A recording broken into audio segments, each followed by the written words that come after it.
King Ahasuerus had a competition of women to replace his previous wife because she was very rebellious towards him. Mordecai told his cousin Hadassah to enter the competition, but asked her not to reveal her race, and she won the heart of the king. After these things did King Ahasuerus promote Haman the Agagite, and advanced him, and set his seat above all the princes that were with him.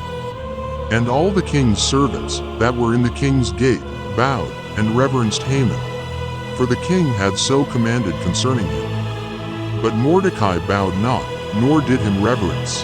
And when Haman saw that Mordecai bowed not, nor did him reverence, then was Haman full of wrath.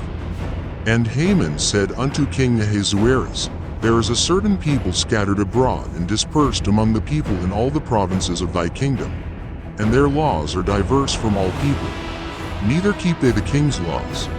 Therefore it is not for the king's profit to suffer them. If it please the king, let it be written that they may be destroyed. And the letters were sent by posts into all the king's provinces, to destroy and kill all Jews, both young and old, little children and women, in one day, even upon the 13th day of the 12th month, which is the month Adar. This day of destroying the Jews was chosen by Pur, meaning lots cast by Haman.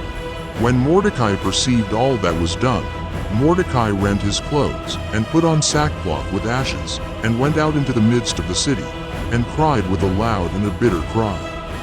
Now it came to pass on the third day, that Esther put on her royal apparel, and stood in the inner court of the king's house, over against the king's house. And the king sat upon his royal throne in the royal house, over against the gate of the house, and told the king of Haman's plans to kill her people, which when the king heard, because of his love for her, granted her request that he be killed. And Harbona, one of the chamberlains, said before the king, Behold also, the gallows 50 cubits high, which Haman had made for Mordecai, standeth in the house of Haman. Then the king said, Hang him thereon. So they hanged Haman on the gallows that he had prepared for Mordecai. Then was the king's wrath pacified.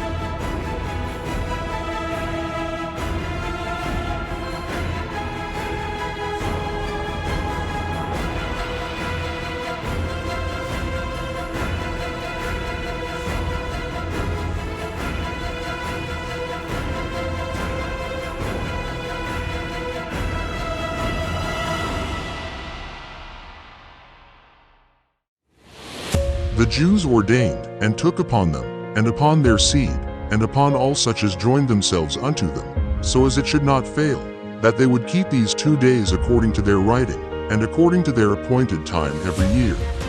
And that these days should be remembered and kept throughout every generation, every family, every province, and every city. And that these days of Purim should not fail from among the Jews, nor the memorial of them perish from their seed. Then Esther the queen and Mordecai wrote with all authority to confirm this second letter of Purim.